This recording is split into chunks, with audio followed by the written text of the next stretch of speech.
Então, gente, bom dia a todos e todas. Me Uma abri aqui. alegria. A gente está aqui hoje numa conferência magna no nosso programa de pós-graduação em Direito da Universidade Federal do Estado do Rio de Janeiro, a nossa Unirio. Queria cumprimentar todos e todas aqui presentes. Agradecer desde já a professora Maria Lúcia Oliveira, que foi responsável pela organização desse evento, que será a moderadora do evento, a nossa professora permanente do programa de pós-graduação em Direito, com a disciplina de análise de política pública.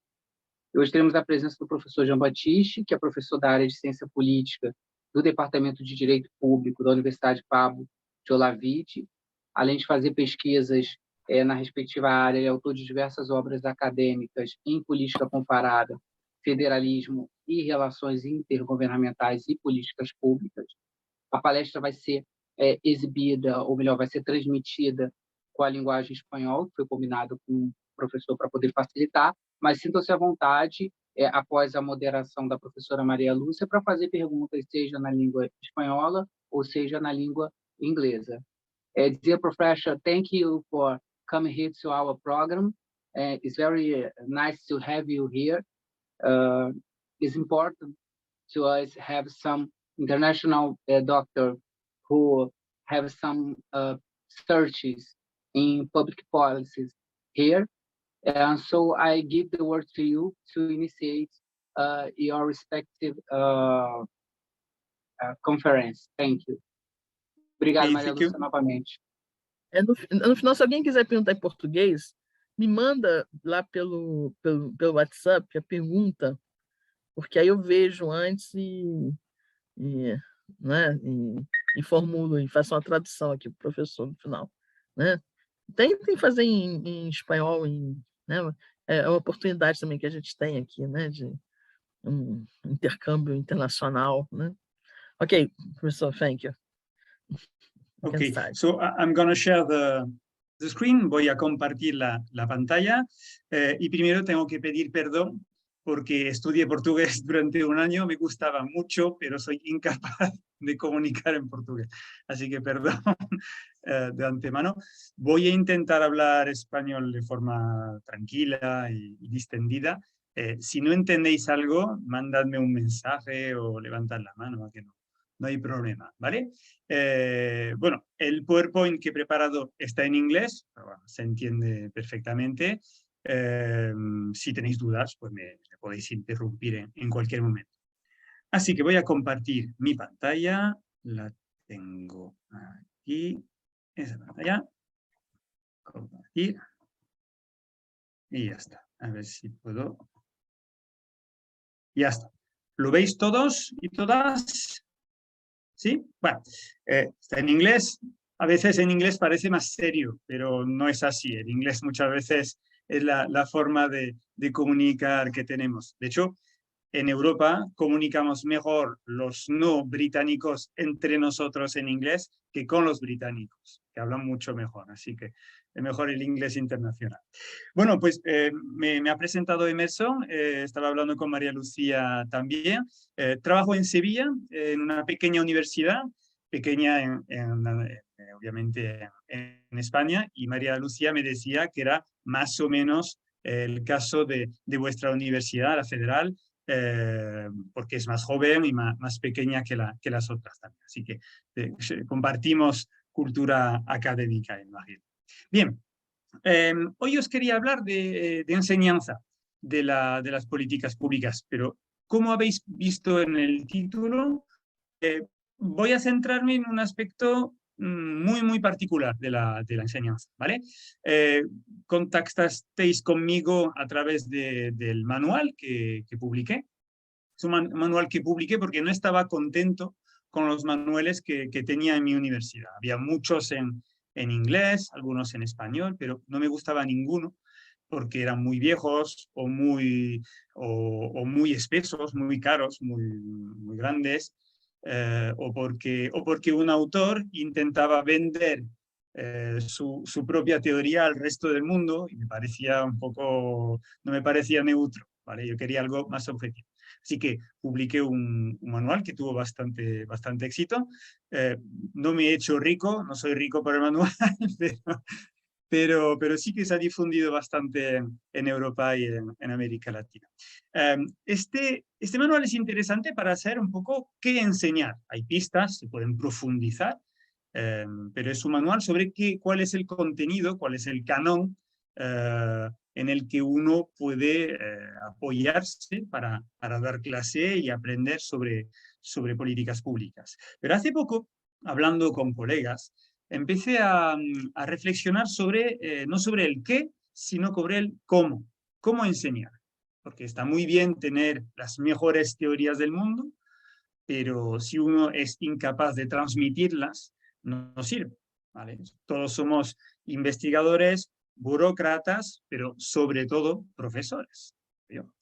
Entonces, decidí montar un panel, un grupo de trabajo para la AECPA. AECPA suena sueco, suena escandinavo, pero es la Asociación Española de Ciencia Política. Y tenemos tuvimos el año pasado, durante la pandemia, tuvimos una conferencia y este panel se centró, lo dirigí yo con otra colega, este panel se centró en la didáctica de las políticas públicas, que es un aspecto muy poco estudiado en realidad. Parece que los profesores de ciencia política y de políticas públicas tienen no sé cómo se dice, una especie de saber infuso, ciencia infusa, y saben enseñar y lo saben todo, etc. Y siempre se puede aprender en el campo de la didáctica. Así que decidí contactar con varios colegas para crear un número especial de la revista GAPP, G-A-P-P, que es Gestión y Análisis de Políticas Públicas. Es una revista que no está indexada, no es una revista muy famosa, pero tiene dos ventajas. La edita el Ministerio de Presidencia en España, o sea que hay dinero para producirla. Y dos, está en Open Access, en acceso abierto. Podéis utilizar los artículos en PDF, en cualquier formato, de forma gratuita, ¿vale? Entonces, me parece un buen trampolín, un buen instrumento para difundir elementos de reflexión sobre didáctica de las políticas públicas, ¿vale? Así que la pregunta, como decía, ya no es qué enseñamos, sino también cómo lo enseñamos, ¿vale? Y me he metido un poco en este sector, en esta área de investigación. A ver, hay muchas formas de enseñar la ciencia política en general y las políticas públicas en particular. Últimamente en España está muy de moda trabajar con policy briefs, pequeños informes sobre un tema, está muy bien. Blogs también, tengo colegas que trabajan en Escocia con blogs con sus alumnos. También la Flip Classroom, que suena muy moderno, pero en realidad es que los alumnos trabajen en un tema y den clase en lugar del profesor, ¿vale? No es muy complicado. También hay una forma muy norteamericana, muy Harvard, muy Yale, Princeton, que es el estudio de caso, ¿vale? La ley contra el tabaco, la ley contra la violencia de pareja, etc. Pero hay otra área que está un poco subrepresentada, que es la gamificación, ¿vale? Y la gamificación es muy sencillo, consiste simplemente en aplicar un diseño lúdico, ¿vale? Elementos de juego, en un ámbito que no es lúdico. Entonces, intentamos hacer divertido algo que es aburrido, a grosso modo. Últimamente la gamificación tiene defensores y no defensores, ¿vale? Porque se utiliza mucho la gamificación en empresas privadas para los recursos humanos, para reclutar gente, contratar gente o no. Entonces, bueno, la cuestión es si podemos basarnos en juegos para saber si la gente es buena o no. Es otra cuestión. Pero el caso es que la gamificación está muy de moda y yo creo que hay algunas, y de hecho he observado que había algunas experiencias ya en el ámbito de la enseñanza, de la docencia, de las políticas públicas. Bueno, a grosso modo, la gamificación son juegos, ¿vale? Y los juegos, en inglés al menos, la palabra juego tiene dos significados. Está el play es el juego de los niños, no hay reglas, no hay duración, no hay finalidad. Juego con una pelota y la tiro 50 veces al aire, ¿vale? Esto es un juego, ese es el play. Pero si empieza a haber reglas, un objetivo y condiciones para ganar y perder, ya tenemos un juego organizado, regulado, ¿vale? Entonces, cuando hablo de gamificación, es game, no es play, ¿vale? Son juegos organizados, no simplemente juegos de palabra o juegos de malabarismo, se refiere a esto. Y cuando hablamos de gamificación, no solo se trata de incluir pequeños juegos en clase, sino que hay que crear todo un contexto, ¿vale? Hay un aparato contextual detrás para que el juego tenga un sentido muy concreto, ¿vale? No se trata de interrumpir una clase de políticas públicas para jugar a las preguntas y respuestas, ¿vale? Sino que hay que inventar una historia detrás, ¿vale? El storytelling, como se dice ahora, para que el juego tenga más encaje, más fuerza, ¿vale? El concepto de gamificación es este, funciona de esta forma. Entonces, he ido picando, encontrando varias experiencias y os las presentaré, ¿vale? Está bien, está mal, lo veremos en conclusión, pero la gente que considera que la gamificación aporta muchos beneficios, piensa que se aprende más. Los que están en contra dicen que se aprende, pero uno se distrae también, ¿vale? Jugar a Super Mario Bros. Es muy divertido, pero uno se distrae.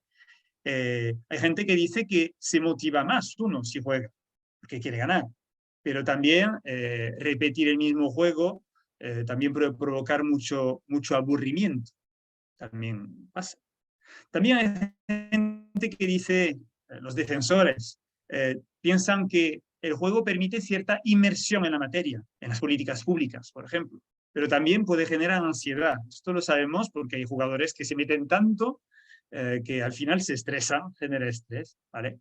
Y es cierto que el juego, especialmente el juego colectivo, permite fomentar la sociabilidad, pero también hay gente que no la entiende bien y que se vuelve hipercompetitiva. Entonces, porque quiere ganar y aplastar, matar, destruir a los demás. Entonces, bueno, la gamificación no es el santo grial, ¿vale? No es lo más de lo más, no es el NEC Plus Ultra, tiene sus fallos, ¿vale? Así que fui encontrando, de momento, he encontrado 8 experiencias, ¿vale? En la literatura especializada, hablando con colegas, de momento en Europa, pero si tenéis pistas, perfectamente, pues lo podemos ampliar. Mi experiencia propia también, a mí me gusta el juego en sus diferentes facetas. Así que he encontrado 8 juegos, experiencias de gamificación, creo que hay más, pero son las que de momento voy a presentar, ¿vale? Así que la primera experiencia que encontré no es mía, es de un colega de mi universidad, la Universidad Pablo de Olavide, en Sevilla, en España, que la implementó, que la puso en marcha, ¿vale? Es una experiencia basada en un paquete de piezas Lego, de ladrillos Lego, que se llama Lego Serious Play, ¿vale? Podría parecer un juego para niños y únicamente para niños. Yo he jugado muchísimo con Lego de pequeño, hasta me tragué uno, pica mucho, cuidado. Pero en este caso se trataba, entre los profesores, de organizar un juego, que de hecho se vende mucho, está muy de moda, para construir una ciudad sostenible. Entonces, los jugadores se instalan alrededor de una mesa o varias mesas, se instalan en un aula y se les plantea una pregunta. ¿Cuál debería ser el tamaño de los espacios verdes, de los parques en esta ciudad, por ejemplo? O ¿cuál es el espacio para los coches, para los vehículos? Entonces, cada grupo tiene que reflexionar y cada persona tiene que realizar propuestas, ¿vale? Y los demás tienen que escuchar, no es fácil. Y la idea es que realiza una propuesta montando un pequeño ejemplo Lego, ¿vale? Se utiliza mucho en empresas últimamente, este método está muy de moda, demasiado quizás, no lo sé. Se utiliza mucho para hacer team building, para que la gente de una empresa haga grupos más cohesionados, más coherentes, ¿vale? Juegan juntos, realizan propuestas, es obligatorio escuchar, no es fácil siempre, y la idea en este caso era aplicar esto a las políticas públicas urbanas, ¿vale? Entonces, es un juego largo, dura 2-3 horas, y hay un facilitador, es la persona que veis, que está indicando en la foto, que indica un poco que es el Game Master, ¿no? Un poco la persona que hace evolucionar el juego. La gente suele salir muy contenta de todo esto, pero es cierto que hay que bloquear 3 horas en la agenda, no es fácil, porque no es el formato normal de una clase de políticas públicas. Pero el caso es que la gente sale contenta. Ahora bien, uno de los pequeños defectos de eso es que, como está de moda, las empresas que organizan los seminarios Lego Serious Play cuestan mucho dinero. Es caro, es caro. Así que bueno, ahí lo dejo, pero si tenéis Legos en casa los podéis reciclar también, si lo queréis hacer. Otra experiencia muy interesante que he encontrado durante esos 2-3 últimos años es la experiencia vinculada al Kahoot. Supongo que lo conocéis, es una aplicación de Suecia y España, de hecho, hay españoles trabajando ahí, que consiste en reciclar un juego muy viejo, que es un juego de preguntas, ¿vale? Entonces, lo que he observado con el Kahoot es que algunos profesores, especialmente en los Estados Unidos, lo utilizan para hacer revisiones de todo el programa. Por ejemplo, una buena sesión de Kahoot puede pasar al principio de la clase, el primer día, o el último, o los dos, ¿vale? Está bien porque uno puede medir qué saben los alumnos cuando entran y qué saben o qué creen saber cuando salen. Entonces es interesante. Lo he visto en Estados Unidos y en Andalucía, en España, también pero no en políticas públicas, en fisioterapia, kinesiterapia, y observe la clase, es muy interesante. El Kahoot es gratuito, el profesor tiene que fabricar preguntas especializadas sobre, en este caso, las políticas públicas, pueden ser fáciles, no fáciles. Los alumnos pueden jugar desde un computer, un ordenador, o desde su cell phone, su mobile phone, su teléfono. Tiene que ser un teléfono, un smartphone, un teléfono inteligente, y es muy fácil. Se abre una ronda en la pizarra, en la Blackboard, y toda la gente contesta. Lo que vi y me pareció muy interesante es adaptar el Kahoot al programa del millonario. No sé cómo es en portugués. ¿Quién quiere ser millonario? Porque mete más tensión, ¿vale? Mete más tensión. Entonces lo he visto y genera muchas risas, muy divertido. La gente está muy concentrada. Dura 1 hora, 1 hora y cuarto en general. Se juega de forma individual. Se puede jugar cuando llueve, cuando hay demasiado sol, como en Andalucía, y se realizan una ronda de preguntas y cada vez se va eliminando gente. Y el último que queda es lo que he llamado el Policy Master, el maestro de las políticas públicas, y gana, bueno, en este caso ganaba monedas de chocolate. ¿Vale? Era esto. Y las podía distribuir a sus amigos y tal. Y las opciones para ganar eran las mismas que en el juego original. Es decir, 50-50, quitamos las respuestas posibles, podía llamar a un amigo o podía preguntar también al público. Esto es un poco, no es muy fiable, pero se podía hacer. Entonces, incluso los alumnos eliminados desde el principio seguían participando, ¿vale? Porque apoyaban a la ganadora, era una chica que ganó. Entonces, bueno, esto me pareció interesante. No se puede hacer todos los días, obviamente, pero puede ser una forma divertida para revisar, para repasar todo el programa antes del examen, por ejemplo. Suele tener bastante buenos resultados. Es un poco estresante porque hay un tiempo límite, una música, las luces, uno puede hacerlo lo más verosímil y parecido como quiere, pero lo que sí he visto es que funciona bastante bien, ¿vale? Otra experiencia un poquito más difícil de organizar es esta. De momento, ¿entendéis mi español? ¿Sí? Vale, es un español francés, latín casi. Sí, sí. Todos hablamos latín, mal latín, podemos decir, así que nos entendemos. Bien, esta experiencia sí que la he llevado a cabo con una amiga, bueno, que es colega en Madrid, capital de España, que se llama María Velasco, ¿vale? Y María Velasco imagina un juego, yo asistí como público, imagina un juego basado en las películas de Indiana Jones, ¿vale? Especialmente en la número 2, creo que es la 2. Se trata de salir a la calle, ¿vale? Eso está muy bien para el primer día, por ejemplo. Ella lo hace el primer día de clase, con toda la clase de políticas públicas. Se sale a la calle, hay que encontrar una plaza dentro de la ciudad, cerca de la universidad, no con mucho tráfico, porque al fin y al cabo uno sale con adolescentes de 20 años, hay que tener cuidado. Y este juego consiste en seguir un mapa del tesoro, como aquí. Es un mapa que en realidad representa un recorrido en el barrio, en la ciudad, y hay que encontrar el número más grande de políticas públicas.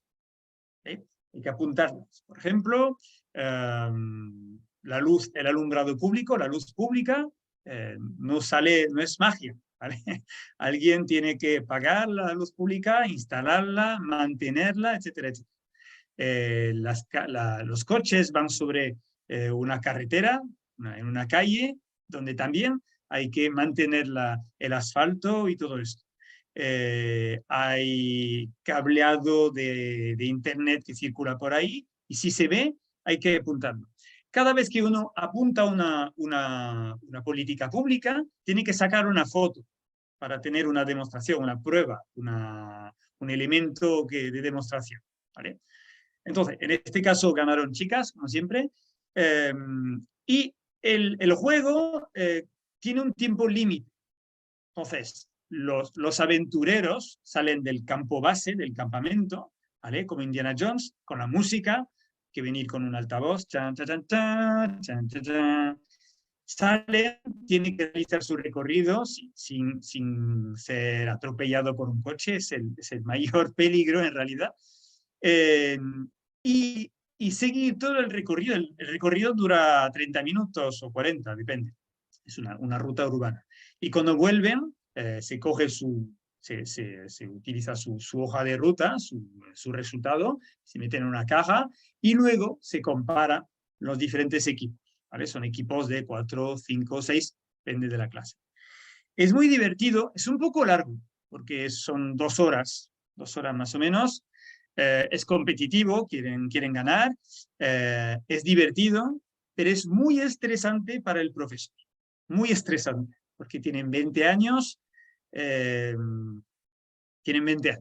Entonces, entre el que se para comprar tabaco, el que se para recargar el móvil, o sea, se pierden a veces, es difícil. Pero suele ser una buena introducción para demostrar que las políticas públicas no es solo una asignatura, una clase académica teórica, sino que es algo muy, muy práctico, muy concreto, con gente que trabaja en eso todos los días. Esto funciona bastante bien, gente.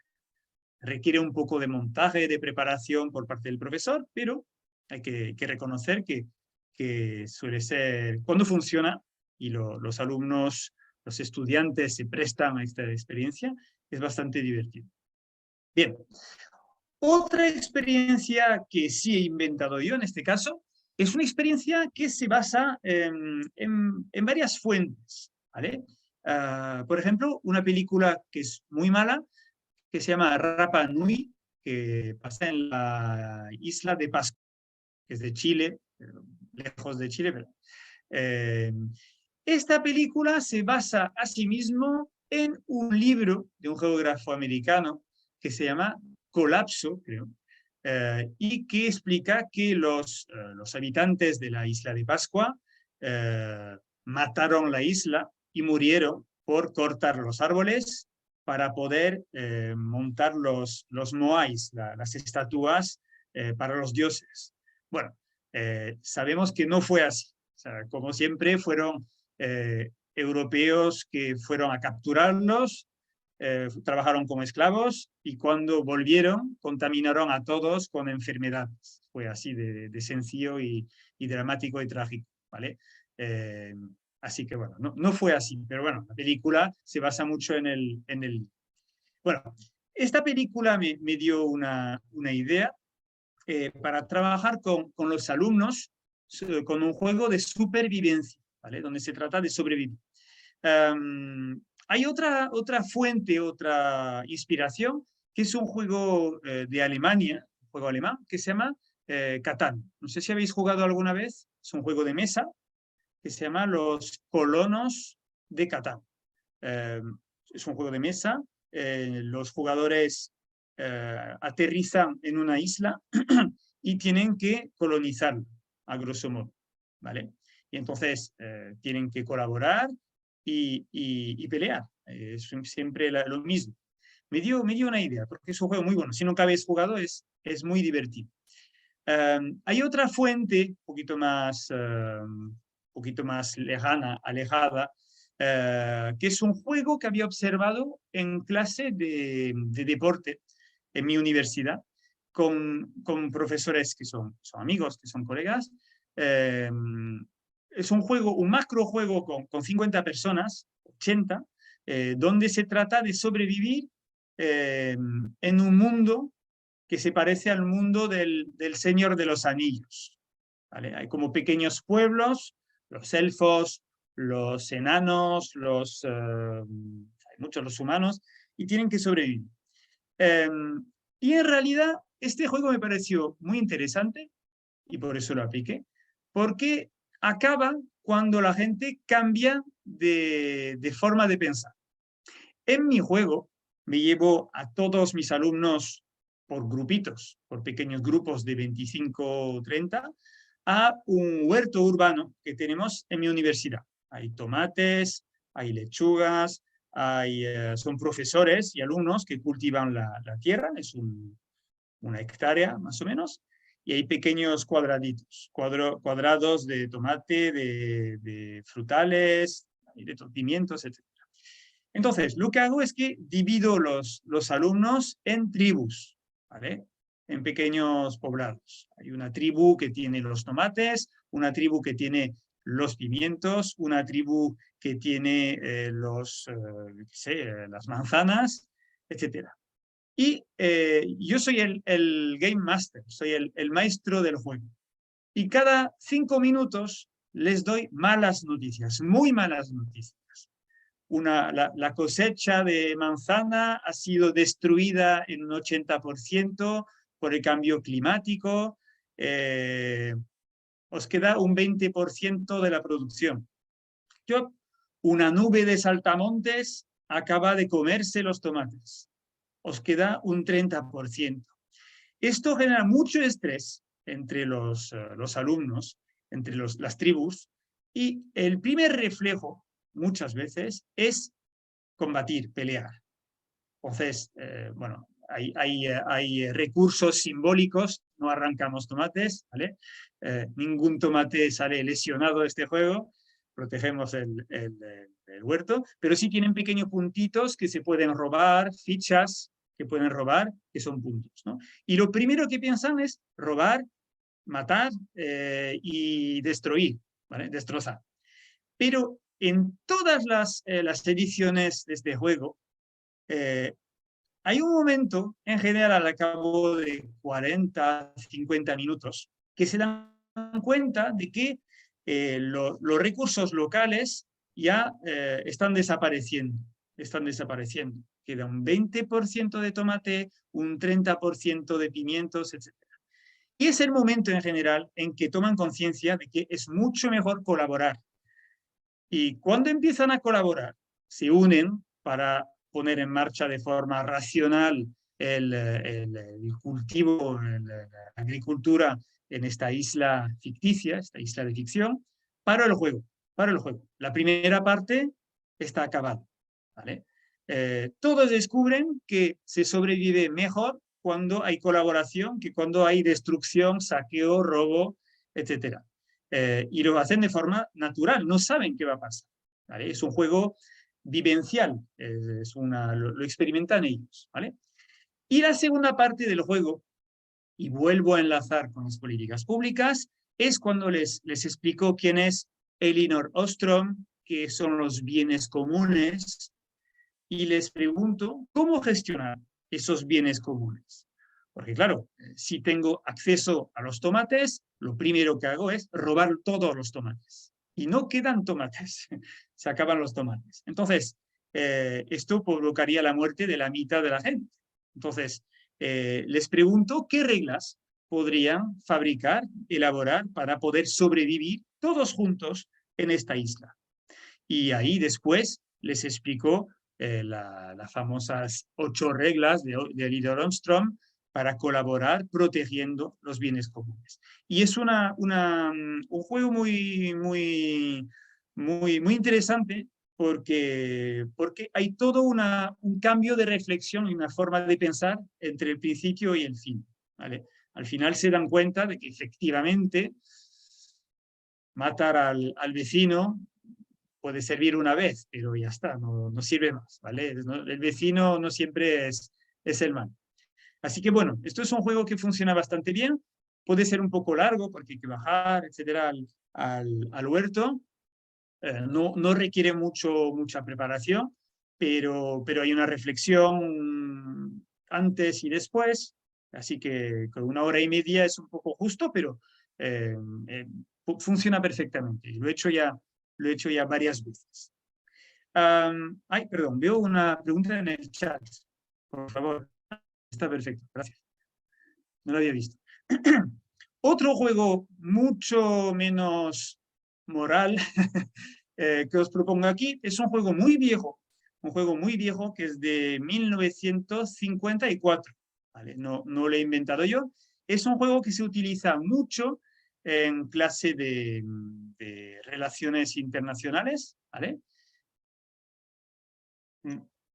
Y es un juego que he decidido importar en mis clases porque habréis visto que en la tercera edición del manual hablo del ámbito de la globalización y de las políticas públicas. Claro, la mayor parte, al menos en Europa, la mayor parte de las políticas públicas que regulan nuestra vida día tras día son políticas públicas decididas en Bruselas por la Comisión Europea, en colaboración con el Fondo Monetario Internacional, con otros países, etc. Entonces, la parte internacional obviamente es muy importante. Las políticas públicas no solo son nacionales y domésticas. De hecho, se suele decir en Europa que la politics, el juego político es nacional, pero que la policy, las políticas públicas son europeas, ¿vale? Así que bueno, este juego que se llama Diplomacy es un juego americano creado por un Alan Calamer. Alan Calamer es un profesor norteamericano, lo creó en los años 50 y es un juego que inicialmente se juega de forma presencial, pero que tiene una versión por correo de escribir cartas, ¿vale? Como el ajedrez, como el chess, ¿vale? Y también tiene una versión online ahora, pero la versión presencial es más divertida. Entonces, se trata de jugar con países europeos justo antes de la Primera Guerra Mundial, ¿vale? En la versión original, ¿vale? Entonces, un equipo es Francia, otro equipo es Alemania, otro equipo es Italia, etcétera, etcétera. Hay 7 equipos. Bien, estos 7 equipos luchan para conquistar lo que se ve en el dibujo, que son los puntitos de color. Son los centros de provisionamiento, de dónde están los recursos, ¿vale? La comida, el petróleo, todo está ahí. Y la idea es invadir provincias para ocupar estos centros. Una lógica muy europea, muy de conquistar y destruir, pero se puede modificar, ¿vale? Se puede modificar. Y la modificación, en este caso, consiste en trasladar el juego a día de hoy, 2022, y resolver problemas muy complejos, como por ejemplo, qué hacer con Rusia y Vladimir Putin en cuanto al problema del gas. Este invierno el señor Putin va a cerrar el gas en Europa y vamos a pasar mucho frío. No en España, pero en Alemania, ¿vale? En los países bálticos, por ejemplo. Entonces, son problemas muy comunes y muy actuales. Y incluso os podría decir que se puede extrapolar este juego a otros entornos. Existe diplomacia en otros continentes. Os lo digo para que lo propongáis. No existe en América Latina. Existe en África, existe en Asia, pero no existe en América Latina. Y hay muchas políticas públicas muy interesantes, como por ejemplo la gestión del Amazonas, que es un tema importante, la extracción de recursos naturales en Colombia, en Perú, Chile. Hay muchas políticas públicas de tamaño internacional, de dimensión internacional, que pueden ser estudiadas con este juego o este tipo de juego. Diplomacia es uno, hay muchos, ¿vale? Entonces, puede haber varios equipos, cada equipo tiene que tomar decisiones. Entonces, hay varias decisiones que puede tomar un equipo. Hay 4 básicas. La primera es no hacer nada. Es una política pública también, no hacer nada, ¿vale? Puede atacar, pero hay que explicar que tiene que ser el último recurso. La guerra es cara, en vidas y en dinero, ¿vale? Puede apoyar a un enemigo o a un vecino, ¿vale? Vecino, vamos a decir, o puede intentar establecer puentes entre territorios, ¿vale? Me parece muy complicado, pero en cuanto uno empieza a jugar es muy fácil, ¿vale? Es una simulación un poco larga. Debo decir que perfectamente Diplomacy puede durar 2, 3, 4 horas o una semana, si queremos. Que en realidad hay que definir cuándo acaba el juego. Y el juego tiene un aspecto muy gráfico, muy interesante, muy colectivo, porque un equipo tiene que ser un equipo de árbitros, tiene que ser un equipo de referees, de jueces, ¿vale? Que controlan el juego, no una persona, varios, como las Naciones Unidas, ¿vale? La ONU. Y hay un tablero en la pared donde explican quién hace qué cosa. Es muy parecido a una simulación de la ONU. Rusia ataca a Ucrania. ¿Qué hacen los países del oeste de Europa? Se coaligan con Rusia, no hacen nada, deciden adoptar medidas económicas, bloquean las cuentas de los jerarcas rusos, intentan bloquear Rusia en otras rutas comerciales. En fin, hay toda una reflexión que tienen que realizar los alumnos, no así, sino basándose en la prensa, en libros de texto, en manuales, para conocer sus propios recursos, su armamento, el armamento del vecino, cuáles son sus recursos estratégicos, cuáles son los objetivos, cuáles son las alianzas, Rusia tiene una alianza positiva con Turquía, pero Turquía sabe que Rusia también quiere perforar pozos en el mar cerca de Turquía para captar gas. Hay toda una geopolítica muy interesante ahí, donde creo se puede insertar el problema de las políticas públicas. Porque claro, si atacó Rusia, me corta el gas. Si me corta el gas, tengo que encontrar otros proveedores, gente que me va a dar gas. Argelia, por ejemplo, en África. Pero los argelinos no quieren mandar gas ahora a Europa porque España ha reconocido la ocupación de Sáhara Occidental por Marruecos. Y Argelia y Marruecos son enemigos.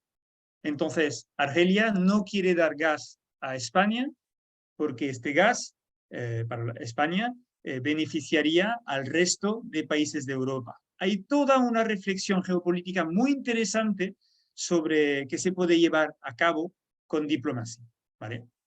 Es un poco largo, los alumnos aprenden muchísimo, muchísimo, pero es largo, es un juego muy largo. Diría que incluso puede ser un juego transversal, que dura una semana. Durante la semana que uno explica, por ejemplo, trabaja sobre políticas públicas internacionales, esto podría ser una simulación para hacer en casa, a través de la versión online de diplomacia, por ejemplo. Esto puede ser una posibilidad. Perdón, bloqueado. Ya está.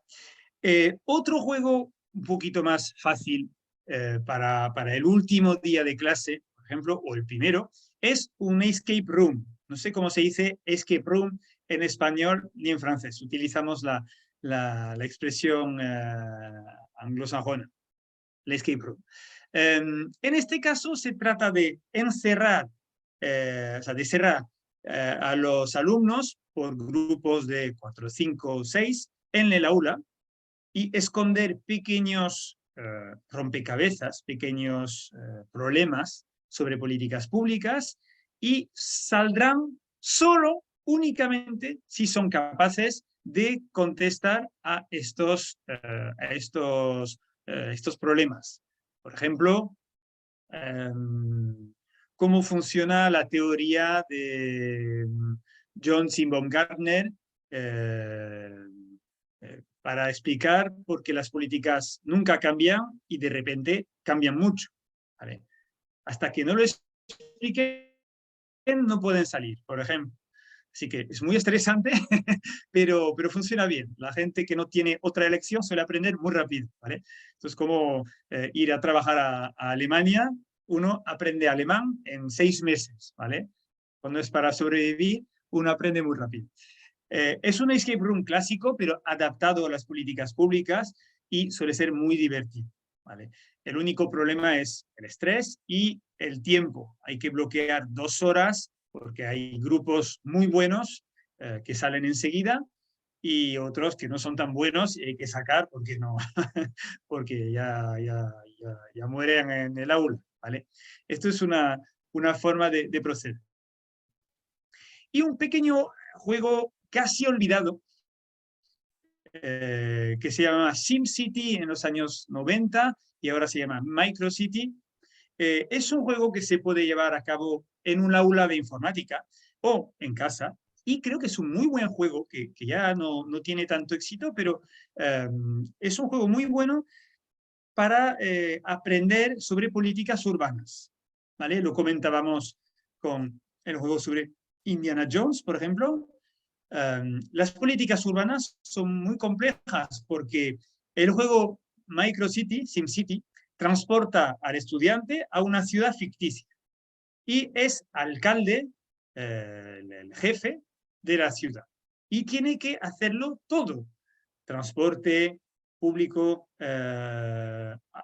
tratamiento del agua, tratamiento de los residuos, mantenimiento de las carreteras, construcción de lugares públicos, regulación de los barrios residenciales, y la idea es construir una ciudad con parques, poblaciones mezcladas, no todos los ricos en un gueto y todos los pobres en otro gueto, una ciudad equilibrada que funcione, ¿vale?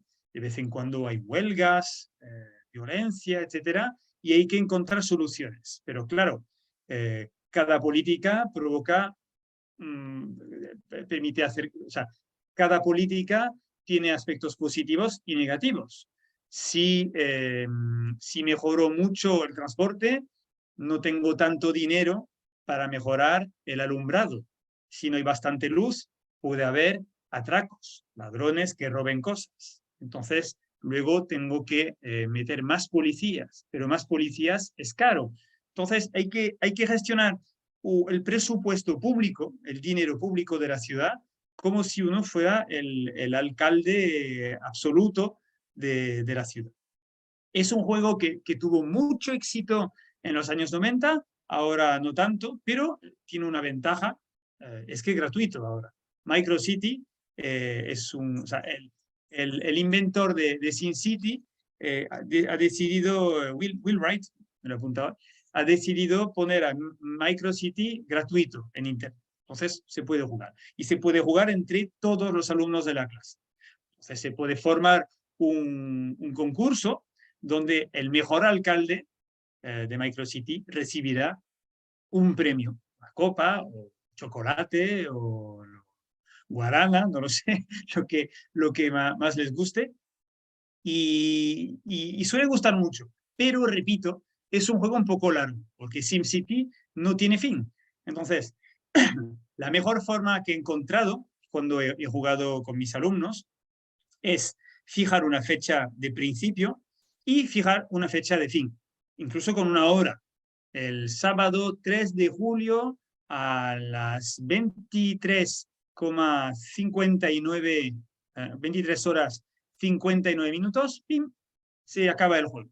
Y luego uno puede comparar el resultado de cada alcalde. Y luego es importante para este juego y los otros, siempre es importante una reflexión final para ver qué hemos aprendido al fin y al cabo, ¿vale? Pero es una forma de implementar políticas que a veces son un poco abstractas. Bien. Y entender el papel del... ¿Qué lecciones podemos sacar de todo esto? Hay algunas lecciones muy positivas.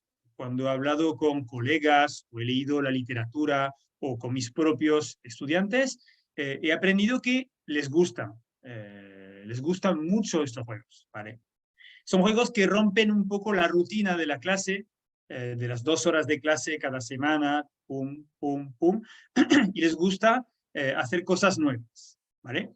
Y suelen ser experiencias que recuerdan muy bien. Luego lo hablan entre ellos, me ha gustado mucho, es muy diferente, he aprendido mucho, suelen salir contentos, ¿vale? Y de forma totalmente estratégica, es cierto que los profesores que aportan este tipo de innovaciones suelen tener mejores notas por parte de los alumnos que los profesores que no lo hacen, ¿vale? Es lo que he visto, ¿vale? O sea que si queréis buena nota como profesores, podéis meter juegos en clase. Aspecto negativo, requiere mucho tiempo para organizarse bien, porque siempre pasan cosas, siempre. Cosas nuevas, malas, siempre pasan. También a veces la facultad no siempre está muy de acuerdo, ¿vale? Yo recuerdo un año que organicé un concurso de debate con alumnos americanos, o sea, de Estados Unidos, y ganaban una botella de vino, ¿vale? En Francia, en España, no pensamos que el vino es alcohol, es algo muy cultural, pero es cierto, es alcohol. Así que me dijeron, no se puede, no puede haber alcohol en clase. Tenía razón. Así que traje champán, que es lo mismo, pero más glamour. Luego, a veces pasan cosas y siempre es culpa del profesor, ¿vale? cuando todo va bien, nadie recuerda al profesor, pero cuando falla algo, ¿vale? Hay un elemento discordante, hay algo que falla, siempre es culpa del profesor, ¿vale? Así que hay que saberlo, hay que saberlo. El sospechoso habitual es el profesor, ¿vale? Y luego, a veces, me ha pasado también, a veces molesta un poco los colegas. Hay colegas, por ejemplo, si organizáis un escape room en vuestra aula, va a haber gritos, va a haber risas, va a haber gente hablando fuerte, y esto puede molestar un poco a los colegas. Hay que decirlo antes, preparar el terreno para que no haya problemas, ¿vale? Y lo entienden, a veces lo entienden. Bueno, yo creo que son las lecciones que he sacado de mi experiencia y la de mis colegas que han decidido introducir gamificación, que han decidido gamificar parte de sus clases. Ahora, mi conclusión es que como experiencias aisladas, una semana, 2 días, de vez en cuando, es muy bueno, porque rompe la monotonía, la rutina, y es muy impactante para los estudiantes. Ahora, también soy consciente de que no puede haber una experiencia de gamificación todos los días, ¿vale? Porque es mucho ruido, porque al final uno acaba jugando y no aprendiendo. Entonces, no puede ser sistemático, obviamente, ¿vale? Tiene que ser mi experiencia me dice que tienen que ser experiencias muy acotadas en el tiempo, ¿vale? Una experiencia o 2 o 3, pero no todo era, ¿vale? Entonces, llegado a este punto, he acabado mi presentación. No sé si tenéis preguntas. Estaré encantado en español, inglés, francés, de contestar a ello, ¿vale? Puedo probar en portugués, pero va a ser difícil, creo. Muchas gracias. Thank you, Professor.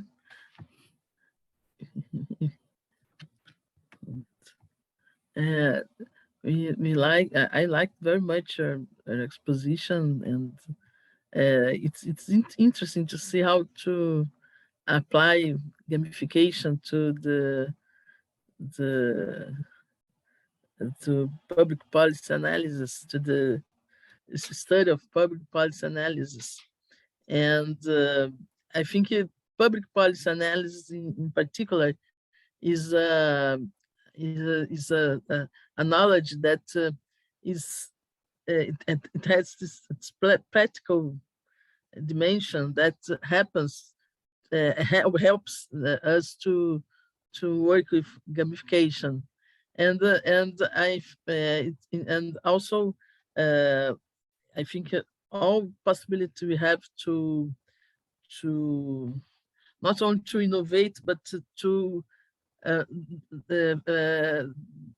work in a different way from the traditional way, like presentation of the professor, the teacher, and the students sometimes presents also, but you have all this traditional way of work in our way to study public policy analysis. They are so passive. It's a passive way, and gamification helps to break with this passive way to work with public policy analysis. We use them to sometimes as an alternative the case study. So I ask the students to prepare a public policies paper studying a specific public policy as a way to break with this theoretical study. And I was fascinated with this possibility of using gamification. So it's I think a challenge with public policy analysis, because it's in the middle of a practical knowledge and a theoretical knowledge. I don't know if you want to comment something about that. I don't have a question really, only this consideration. Yo descubrí la gamificación gracias a colegas del departamento de deporte. Y pensé, pues es interesante, porque el deporte puede ser muy aburrido también, muy clásico. Uno aprende fisiología en clase mirando un brazo, una mano, como en medicina. Pero es cierto que introduciendo juegos, los alumnos lo incorporan, lo integran más rápido y de forma más duradera también, se divierten. Así que tenemos un departamento de deporte muy activo en mi universidad y copié un poco sus experiencias. Ahora trabajo sobre gamificación, pero no solo sobre gamificación. También estoy trabajando sobre todo lo que puede aportar la informática al análisis de políticas públicas, ¿vale? Y he hablado de Microcity, de algunas experiencias, pero en clase, como tenemos cada semana una clase teórica y una clase práctica, ahora es obligatorio, tenemos 2 tipos de clase. En clase práctica utilizo muchísimas apps, aplicaciones informáticas.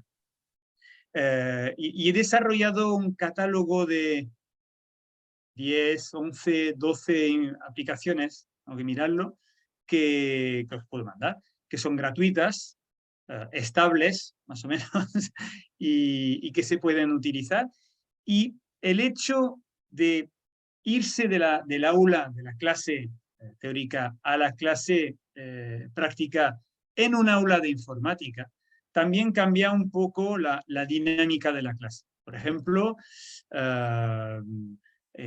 últimamente enseño a utilizar programas de geografía, programas para fabricar mapas, porque muchos alumnos no saben fabricar mapas y es muy importante cuando uno trabaja sobre políticas públicas ser capaz de decir esta política pública se aplica en este país, ha tenido este impacto, etcétera, etcétera. Se trata de representar gráficamente resultados de políticas públicas, una evaluación de políticas públicas para que todos los ciudadanos puedan entender qué ha pasado. ¿Vale? Entonces, trabajamos mucho sobre el aspecto gráfico, los mapas, también las tablas, también los gráficos en el aula de informática. Trabajamos con aplicaciones para la representación gráfica. También trabajamos con aplicaciones gratuitas también, como Policymaker, por ejemplo. Policymaker es una aplicación de la Universidad de Harvard, que es gratuita, es extraño, pero es gratuita, y que permite realizar un análisis previo de políticas públicas para saber si mi propuesta, mi proposición de políticas públicas va a prosperar. Estábamos hablando antes del papel de los jueces, del Poder Judicial. Esta aplicación incluye todas las coaliciones a favor de mi propuesta y todas las coaliciones en contra.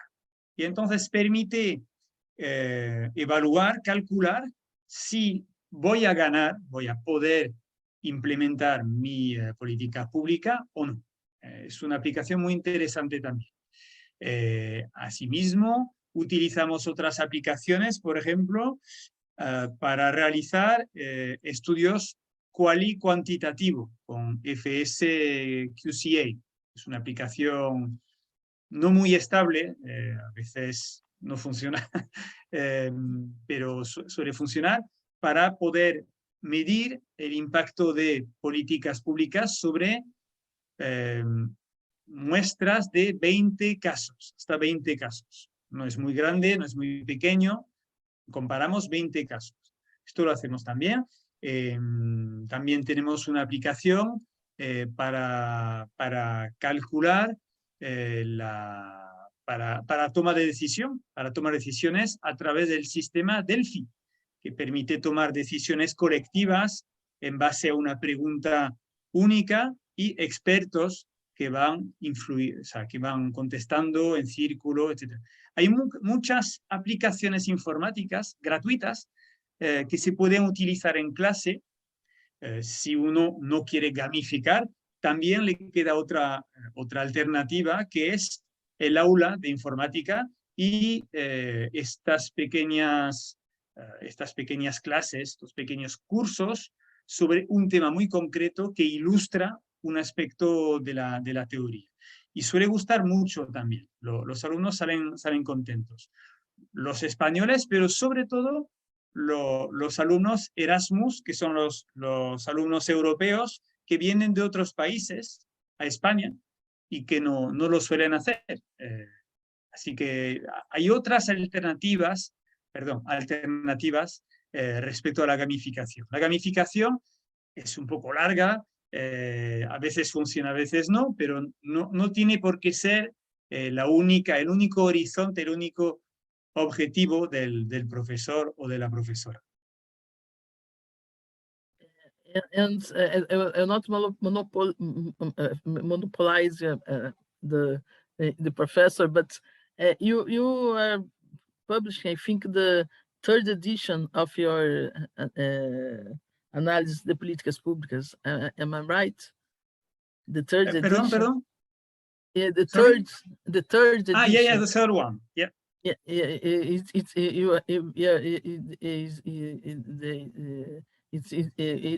that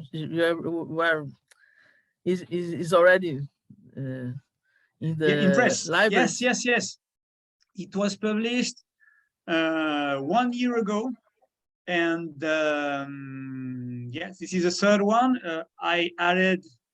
There is no new chapter. There is a new section dealing with policy bubbles, burbujas de políticas públicas. Yes, and why suddenly people, I mean, everybody become crazy and support the war in Iraq, for example. It was a stupid decision from different point of view. We know that now, but after the attack of the Twin Towers, all the people in the United States decided to attack Iraq. I mean, the opposition was very weak, okay? So this theory explains why this succeeds. When the shock is so strong, it creates a kind of bubble, and you cannot think out of the bubble, okay? This is for that. This is the section that I added to the 3rd version. If you want so, I can send you the 3rd version of the book to Brazil. I was curious because I worked with the 2nd edition, and of course, yeah. There are a 3rd edition, and I was curious about what you have added to the 2nd one. So you asked me. I added the section on the bubble. Edition. Yeah, I added the section on the bubble, and they changed the first page. This is the only change. This is to justify to sell more handbooks. But my contracts with the editor is not very good. I earn, I don't remember, it's like 5 cents every time that they sell 20 books, something like that. So it's not a very good contract. I think it has a very good divulgation. These editors, don't they? All around the world. That's important. As I said, yeah, thank you. As I said, my main problem with handbooks on public policy and policy analysis was that I didn't like them because they were old, because they were biased, and also because most authors try to sell their own theory to the rest of the world in order to demonstrate that their theory is better than the rest. And I just wanted to introduce different theories from a neutral viewpoint. This was my only aim, not making money. Emerson wanted to, yes? Ok, não vou mais monopolizar o professor, já vi que o professor Emerson levantou a mãozinha, não sei mais, né, se mais alguém aí está disposto, professor Emerson, por favor. Eu acho que tem gente que fez pergunta também no chat, mas se você permitir, Maria Lúcia, eu queria fazer a pergunta, porque eu acho que ela é uma pergunta inicial do programa. Pode ser? Ok. Claro, professor. Então, obrigado, Maria Lúcia. Thank you, Professor, for your conference. I would ask you something. Here in our program, we have an object that is law and public policy. And I want to ask you, how can we analyze the public policies from law in your perspective? I'm gonna try to make you understand why I'm asking this. Our students, they always worry about the way that public policies could try to help increase the social problems in Brazil. Because in Brazil, we have public policies for social rights, and we have a good financial system, but we don't have the results of public choice that really can make some difference in the way the country is. So we have this problem, academic, that some papers and some dissertations of our study try to analyze the impact or the improvement of public policies, but they all students from law, not political science or other science. And then try to make some sociological studies or try to make some political studies, but they don't really have the ability to do that. So in your perspective, how could them try to analyze public policies and really give some contribution for the TEM, but in the law perspective? Mm-hmm. Thank you. Actually, we have the same design in Spain. My area of political science is inside the Department of Sorry, Public Law. Professor, one minute. Fabiana, você está com o microfone aberto, está atrapalhando. Eu nem sei se o professor me ouviu direito. Thank you, Professor. No, ya lo ha cerrado. So we have the same design in Spain. I mean, political science is usually located inside public law departments. Okay, so well, the fact to work. I mean, you can observe the mixture between law and policy analysis as a problem or not. I know that there is a trend of political science and policy analysis very related with economy, econometry, and statistics in general. That's good when you have data, okay? But sometimes you don't have numbers to process. In Europe, we have more a tradition of nexus between policy analysis, law, public law, and also history, and so on and so forth. It's more qualitative, and but it's not necessarily a problem. What I used to say to my students is, I mean, when you want to evaluate a problem, a policy program, don't, I mean, open your mind. You know lots of things about.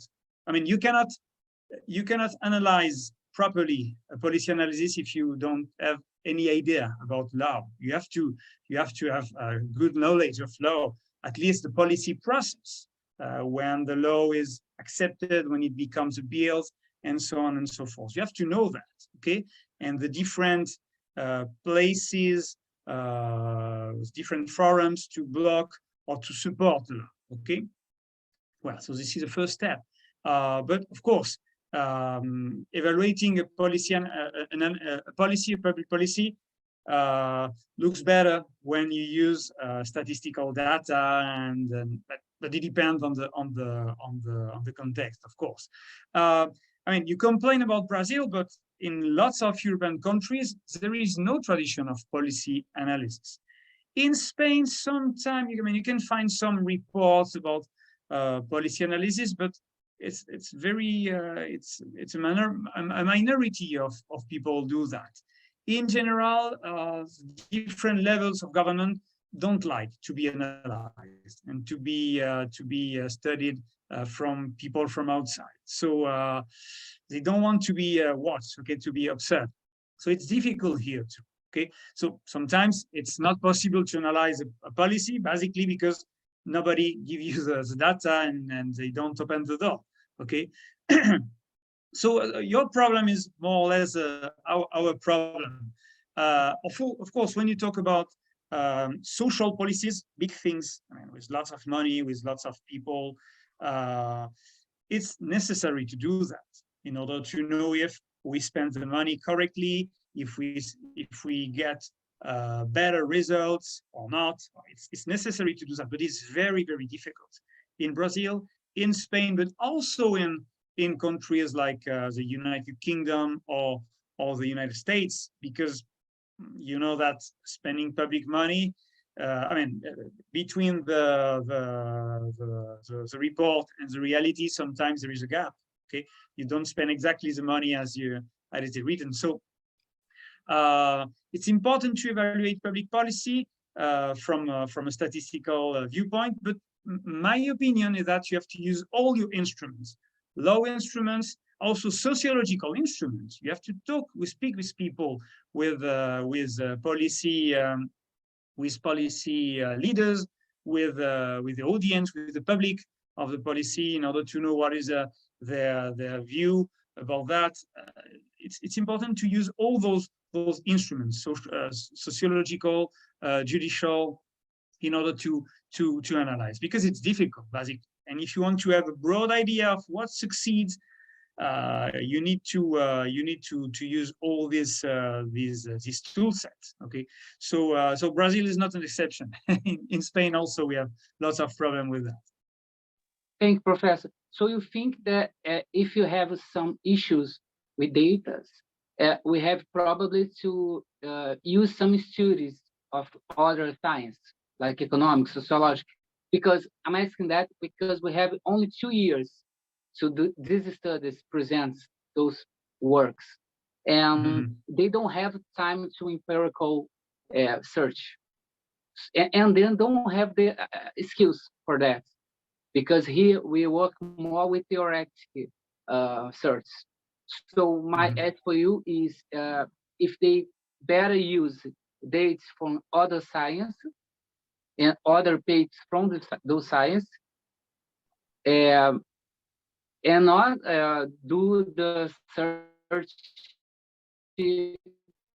with some directly empirical try to get those data. What do you think about that? Because I'm worried, because they are students of law and they only know law in the matter of time. But it's true. They try sometime to apply information from other science, but they don't have the skills for that. So that worry me, because it I am the professor of this camp, the science for them, and I saw they use or try to use some science. They don't have the experience, they don't have the knowledge, and that makes those papers, those dissertations, became more poor academically. So what solution could you help me to try to give them to analyze public policies, but consideration the time, the skills, and the other things?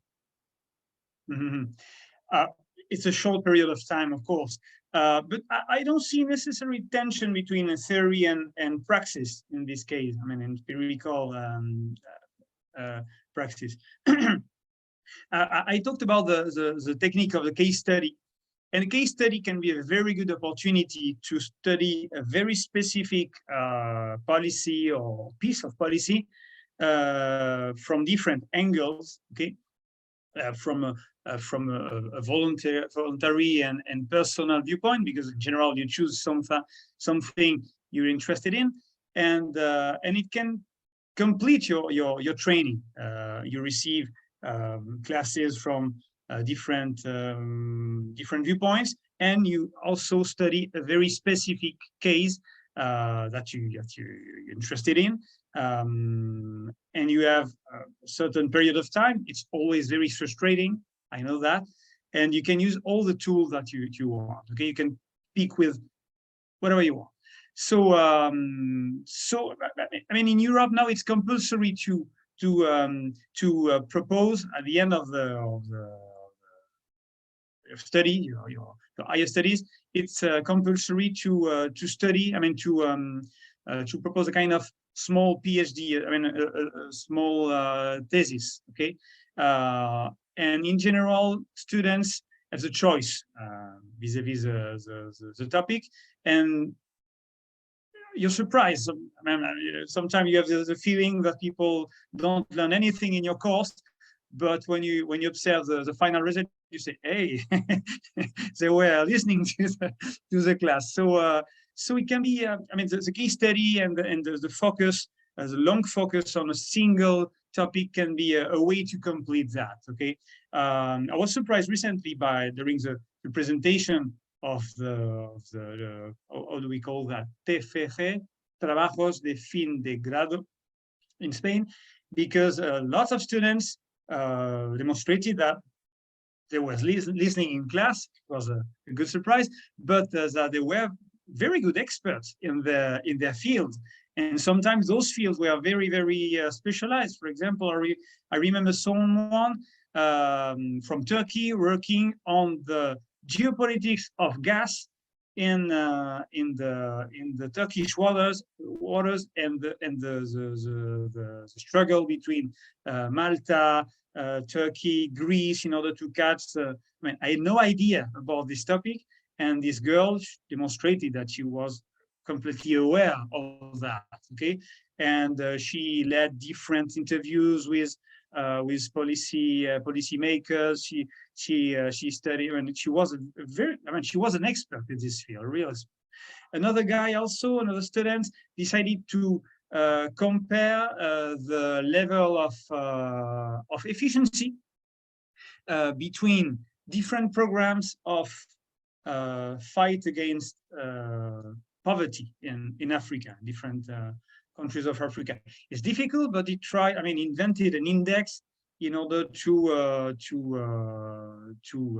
test his hypothesis, and he demonstrated that, I mean, the efficiency of those programs had nothing to do with had to do with money until a certain moment, but then it was more political, depending on the institutional design. So we were surprised, myself and my colleagues.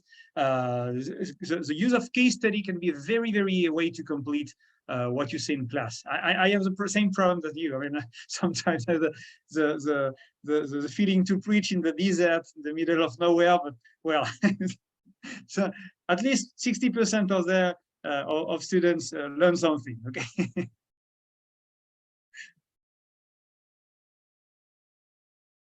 Thank you, Professor. Obrigado, Maria Lúcia. Okay, thank you. We have two questions about gamification here in the chat, Professor. Maybe you can read and answer them.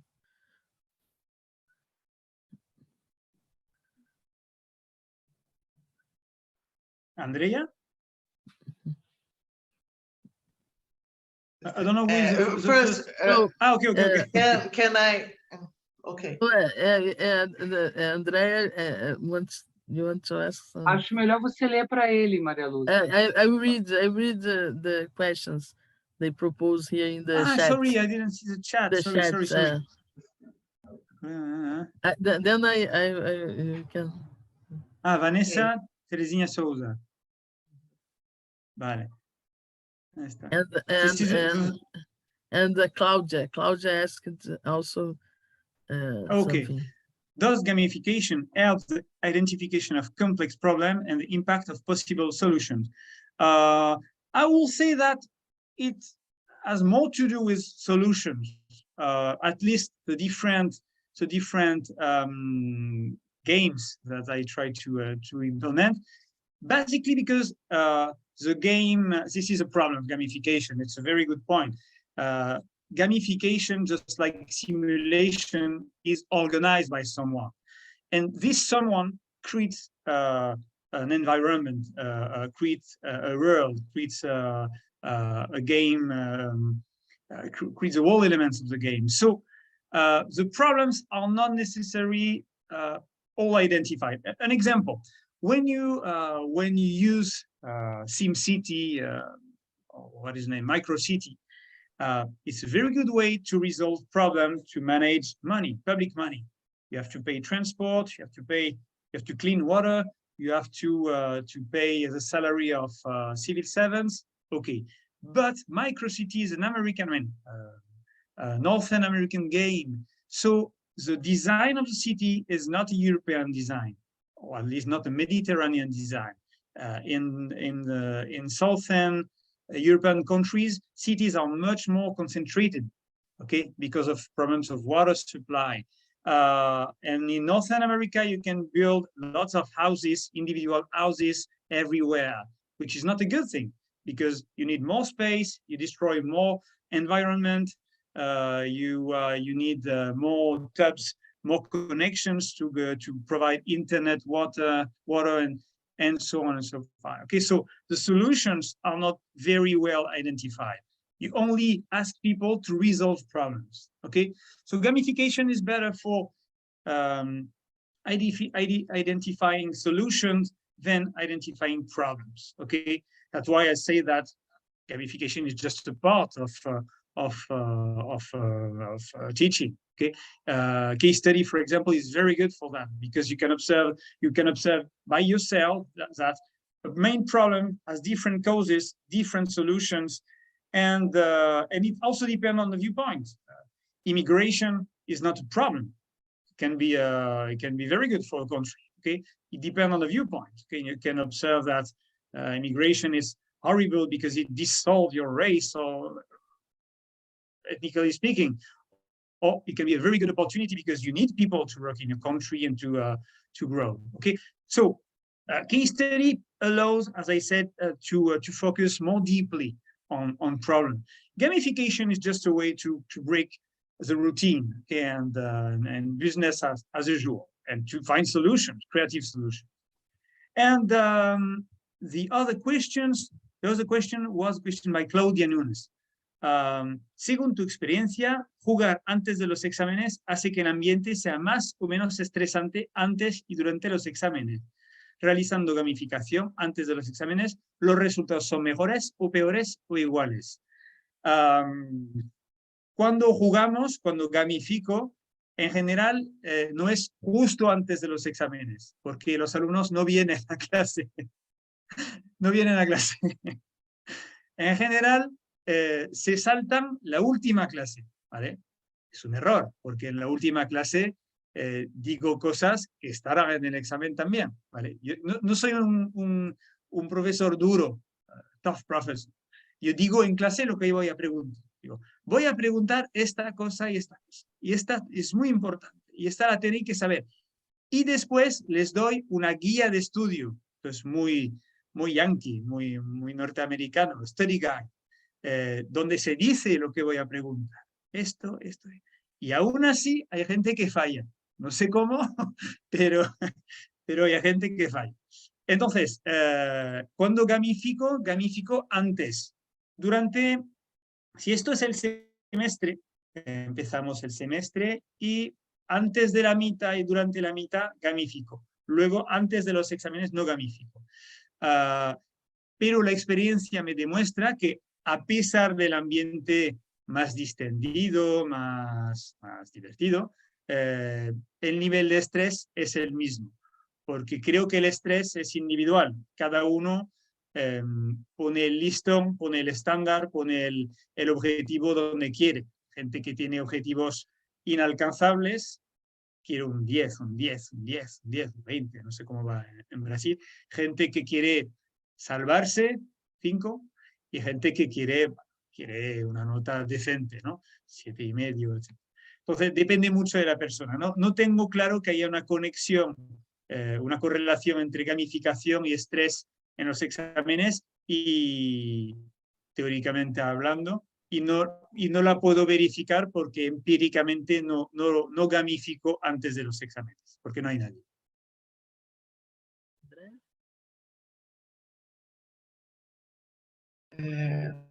Professor, first of all, I'm so happy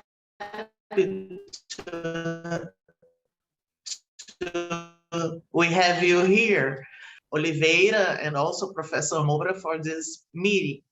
And I'd like to say, first of all, that your theory about separate tables in your manual was very important for me in particular, because here in Brazil, policy is very, how can I say that? We only study law, as Professor Moura said. We don't study sociology, political science, and we only study the Constitution, law, talking about political management, and your expertise was very important to us, because we were studying to be a teacher, a professor, and this kind of gaming thing, and I think it was very important for our particular experience. And you said doing nothing sometimes is a policy, and here in Brazil is the main policy, doing nothing, you know.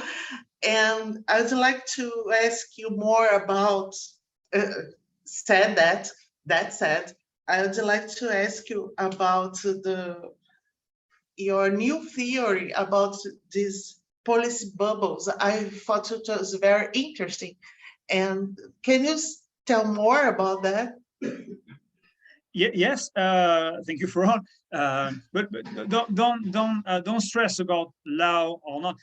American people in the United States have the same problem, the opposite problem. They only study political science from the angle of economy. So it's not useful. You have to use whatever, I don't know, whatever you want. I mean, it's in Seville, for example, we have a strong expertise in policy analysis, but not in my department, in the department of social work, with people working with very poor families in Seville. We have a strong minority of gypsies in Andalusia, and it's very interesting to observe how they work, because they have to know, they have to have knowledge in law, public law, in order to know how to manage these populations. But also in sociology, philosophy, and psychology, because I mean, those minorities don't work exactly like white, healthy, middle class people. Okay, so it's another culture. You have to adapt to your object. Your question was about the bubbles. Yes, I mean, it's just a part of a bigger movement of people, of authors, who try to understand why sometimes people go crazy, and the whole population, or the majority of the population, decide something which is objectively stupid. Professor, excuse me. You can say that the kind of bubble policy as the kind of Trump stuff, that they think Mexicans are rapists and beggars, and they come to our country. You can classify that as a policy bubble, that Republican, North American Republican way of thinking? Of course, but it's a different thing because of course, each side has its own ideology. If I'm conservative, I think as a conservative. If I'm progressive, I think like a progressive. It's logical. But policy bubble are a moment in time when the majority of people, no matter what they think about God or money, think approximately the same thing. Okay, and I mean the main example, the classical example used by the author is from Israel. I don't remember the name. Is the attack of the Twin Towers in New York, of course. After that, the United States decided to attack Iraq without any clue about the implication of Saddam Hussein in the attack. Okay? So just to attack Iraq, Afghanistan, and of course, we discovered 20 years later that it was not a very good idea. But at that moment, it looks like the only solution. We don't know why. And it still succeeds. Sometimes people think that we have to. I mean, I think it's not necessarily so tragical, but I mean, if you want something more tragical, think about Germany in the 30s after the First World War. For lots of German, Nazism looked like a good solution. Okay, so we have to be very, very careful with the people who who propose logical solutions, because nothing is logical in policy analysis. There are at least always two solutions. As I said about immigration, you can think that immigration is a threat for your country because you don't want to accept poor people from outside because it's a different culture, blah, blah, blah, or not. I mean, it depends how you channel immigration, and sometimes your own family was a migrant family, so it's insane. Of course, yeah. Sometimes what seems logical at a certain point in time is not so logical. Okay, so this is just about that. But I will send you the new version of the handbook. It's I do a version in my house in Seville, but now in Seville, the temperature is approximately 47 degrees. So I prefer to move to France. I send it in September. Thank you, Professor. Thank you very much. Falando aí enquanto alguém está com o áudio aberto aí, não sei quem é. Cuidado. Bom, alguém tem mais algum? Eu vi. I was. Eu estava. Not speaking English. In Portuguese, I understand more or less the Portuguese. No, it's better to speak in English. I always talk with my students about the rhetorical dimension of the public policies and the interference of the argumentation in the political argumentation in the public policy, in the constitution of the agenda, the political agenda, and also in the formulation and implementation of the public policies. This is an aspect that I feel that sometimes the public policy theory doesn't give the importance that it has. You have you speak about that in your book, the importance of the political argumentation in the public policies, and I think it has something with these policy bubbles, doesn't? Of course.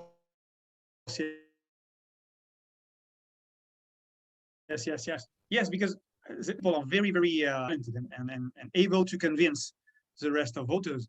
But remember the first election, I mean, I hope the only election of Trump in the US, the proposal to build a wall between Mexico and the United States was presented as the only solution. Actually, to be fair, there was I mean, there was still something. There was a wall, but not on the wall border. But Trump proposed and framed this problem as a problem that could be, I mean, this issue as a problem, and this problem as a problem that only can be resolved with the building of a wall. Okay, I mean, seen from Spain, we cannot give lots of lessons to the world because we have a wall between Spanish cities and located in Africa and the rest of Africa, with some assaults sometimes. But it's interesting to observe how someone can present a very, very specific solution as the only solution. And why people sometimes say, yeah, he's right. I mean, this is the only solution. We cannot do something else. There are lots of other alternative solutions, but sometimes people close their mind and they only focus on a single one. We don't know exactly why. This is a very interesting place because, of course, rhetoric is central there, but the process of explanation is, I mean, we understand how people convince the rest, but why some people are convinced by a leader or not. And that's why it's also interesting to work in collaboration with biology, for example. What succeeds in the mind of people, well-educated people, to decide, like in France, for example, approximately 50% of voters during the last presidential elections decided to support a far-right candidate. I mean, the electoral campaign of Marine Le Pen had been funded by a Russian bank, supported by Putin. I mean, in the middle of a war with Ukraine. So it's why people do that. I mean, I have different hypotheses. They're stupid, or they are totally manipulated, or they don't see. They think that this is the last real solution, second best solution. I mean, you can have different hypotheses about that, but it's very interesting to work on the reception of those ideas, bad ideas in general. But that's why the concept of bubble is also very interesting. It's just the first step to it's just a research program, okay, which is open to understand why it succeeds, and it's related, of course, with rhetoric. And but well, if you have elections in October, you will really have the opportunity to study all those theories grounded in in Brazil. There is a new question on the chat. Does gamification help the identification of complex? Yes and no. Yes. Yes, by Vanessa. Yeah, Vanessa Teresini Souza del May something. I don't see the rest. No. Sorry for the pronunciation. I would like to ask the participants if they have another question. You don't need to be shy. You are among friends. Anyway, I can answer this one. I have a dozen questions. Oh, I have a lot. I'm sorry. Well, I'm going to ask the Vanessa's question. Gamification can help to understand complexity. Vale? For example, when I talked about diplomacy, when you use diplomacy in order to understand all the background there is lying behind the question of gas, for example, and Russia and Europe and the war in Ukraine, it's fascinating because you observe. I mean, it's like being suddenly you observe that there are lots of connection between different countries that you didn't imagine. Okay, you understand complexity. You understand that Russia can move until a certain step, but Russia needs to sell its gas because I mean the whole Western companies escaped from Moscow and the rest of Russia, so they need dollars because nobody wants rubles now. They need to support their allies in the Middle East, but those allies have also For example, Turkey is allied with Russia, but Turkey is also part of the NATO. And Turkey tried to block the integration of Finland to the NATO and Sweden, but until a certain point, because Turkey needs also the support of the United States. So it's very complex. We understand complexity. But as I said before, it's more a question of solution than causes. I mean, complexity is interesting in this case because gamification can show you that, but not the whole experiences of gamification. This is a case of diplomacy, for example, and all the games related with diplomacy, but not my own game in the middle of the urban garden, you know, with tomatoes, and it's more philosophical in this case. So some of these experiences, yes, but not all of them, of course. This is not the same real, as I say.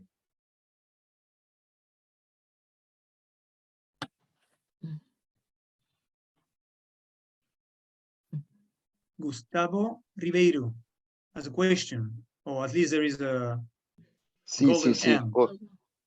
Olá, professor. Buenos Hola. días. Desculpa-me por mi cámara, mas yo estoy de mi teléfono no está con la internet buena.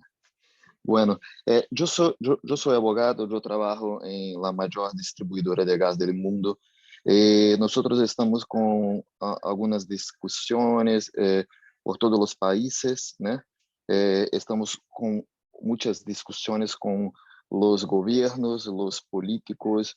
Es muy mal, es muy difícil también conseguirmos hacer un encuentro de decisiones que son buenas para todos. Estamos ahora con una solución que es lo GNL, que es una distribución de gas por los navíos, ¿vale?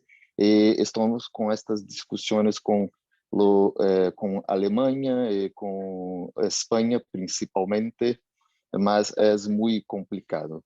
Mi duda es cuanto lo modelo de política pública que usted habla de The Sims. The Sims es un juego que de niños, sí, mas usted mostró el ejemplo que puede ser utilizado como una simulación de discusión de políticos como la ONU. Yo fiquei mucho interesado en esto, mas yo fiquei con algunas dudas cómo utilizaste este mecanismo para estas discusiones con stakeholders, políticos del gobierno. Bueno, con MicroCity, que es la versión gratuita de los Sims, hacemos un uso muy superficial, simplemente para que los alumnos, que en general llegan a clase pensando que va a ser una clase muy teórica, tomen conciencia de que el dinero público no es infinito, hay que gastarlo de forma eficaz, de la forma más eficaz posible. Y aún así, aunque sean gestores muy virtuosos, siempre pasan cosas. De hecho, en los Sims siempre hay huelgas, siempre hay incendios, siempre pasan cosas para que se parezca más a la vida real. Entonces, es una utilización muy superficial. En los Sims lo que falta, lo que decía, es que es un modelo de ciudad muy americana. Hay un diseño previo muy específico, y lo que falta también es el aspecto exterior, porque en realidad lo que pasa en una ciudad podría pasar en la otra, y podría haber comunicación.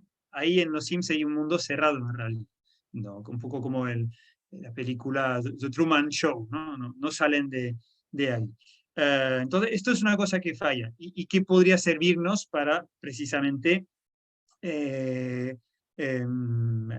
emprender negociaciones, que al final el factor humano en las políticas públicas es muy interesante y muy importante.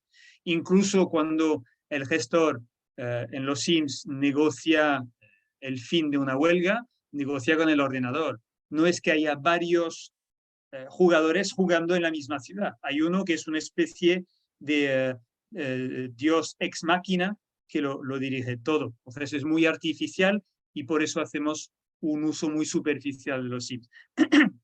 Sería mucho más interesante jugar a un Sims en grande con sindicalistas, con bomberos, personas reales, para poder negociar convenios colectivos con la policía, con los funcionarios, con las empresas privadas. Sería mucho más realista si cada jugador tuviese un papel diferente. Pero en los Sims, al menos la versión gratuita que usamos, no permite esto. Entonces, las simulaciones tienen su rango de uso, pero concretamente, y por lo que cuenta del gas y de la geopolítica del gas, no llega a este punto, es mucho más complejo. Hay otras experiencias, como decía, Diplomacy o equivalente, que sí permiten reincorporar el factor humano, la negociación y la complejidad, porque la complejidad la fija al final el jugador.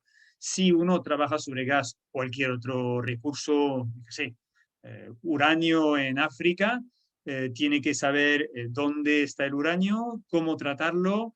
Es una buena forma de especializarse en realidad en un campo de políticas públicas, aunque sea ficticio, porque va a obligar a tomar decisiones, recibir a cambio los efectos de las decisiones de los otros jugadores y así hay más interacción entre humanos, es mucho más realista.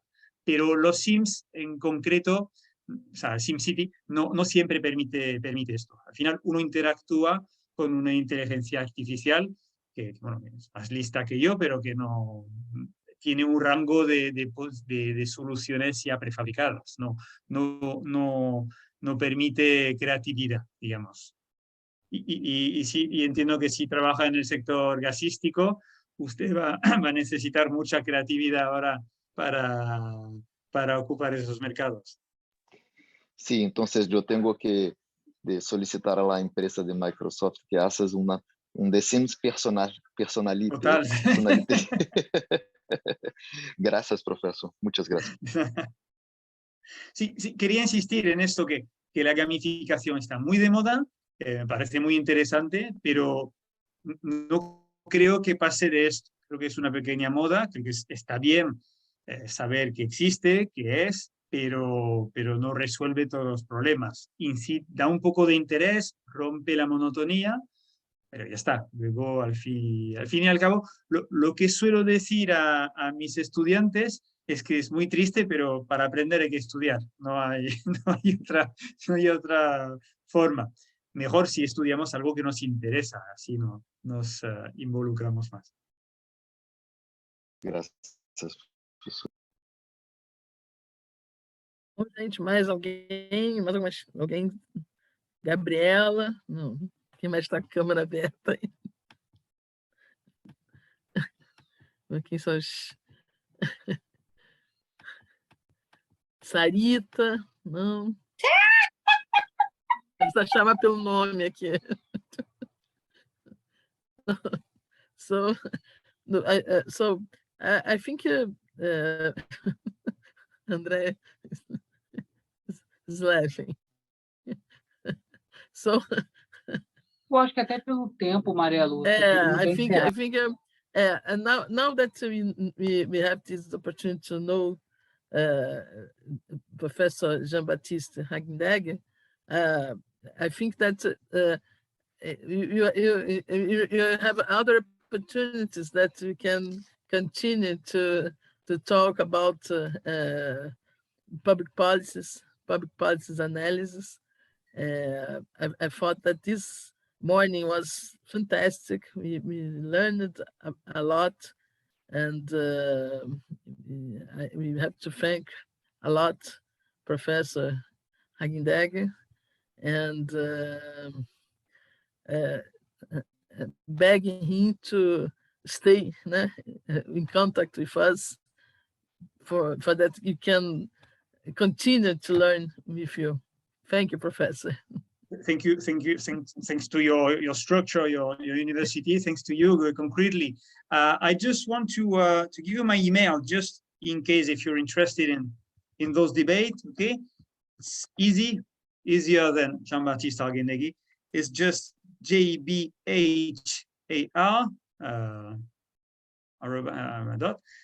UPO.S. Okay, so if you have any question, debate, if you want to visit Spain, if you if you're interested in policy analysis, don't hesitate to send me an email. Okay, it's more efficient than the mobile phone. So thanks to you. I hope that one day we will meet in Brazil or in Seville and in Spain. It will be a pleasure. And don't stress with the law and policy analysis. It's just an angle like the rest. Okay, you have to be inventive, creative, and I know that you are. Thank you. Another more time. Professor Emerson want to say something? Yes, I want to thank you, the professor, for this conference in the name of the program. We have here all the students of the degree here, and we like to thank you again for stay with us, and ask if you can send a paper, Maria Lucia, for one of our journals. They will be very glad to publish An here article, in Brazil. Yeah. Or a paper you have, something that we have here in our program two, you have two Journals. two journals that we like very much if you have something you could send us to publish in our journals. Of course, yeah. And we hope we have here them here to participate more in other activities of our program, Professor. Okay, no problem. I'll be very happy to do that. No problem. Thank you, Emerson. Thank you again, Professor. Queria agradecer também a todos e todas que participaram hoje, os nossos pós-graduandos. Eu vi graduandos também aqui na lista de presença. Eu acho que é importante nós reforçarmos esse compromisso dos participantes, tanto da graduação quanto da pós-graduação, com os nossos eventos internacionais. Eu acho que fomos abrilhantados hoje pela presença do professor, que nos trouxe importantes contribuições para pensarmos a análise de política pública a partir de metodologias ativas, mas também pensar, dentro das perguntas que eu fiz, que a Andréia fez, que a Maria Lúcia fez, na ideia de que, como ele mesmo encerrou agora há pouco, é só um ângulo, né, de visão à análise de política pública do ponto de vista jurídico, e a necessidade de a gente se apropriar de uma delimitação melhor dos objetos quando nós formos, de fato, trabalhar esse tema. Então, eu queria agradecer a todos e todas.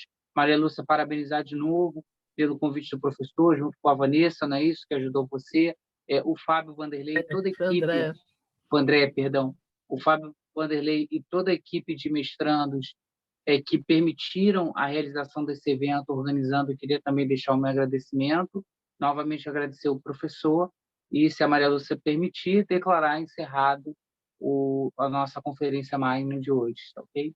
Obrigado, professora Maria Lúcia. Okay, so the next time I have to do this in Portuguese, okay? So sorry about that. Okay, I'm sorry. That's perfect. Thank you. I send you the slides just now, okay? Right now. Okay, thank you. Goodbye. Thank you, Professor. Goodbye. Adeus, Maria Lúcia. Tchau, tchau a todos. Bom dia.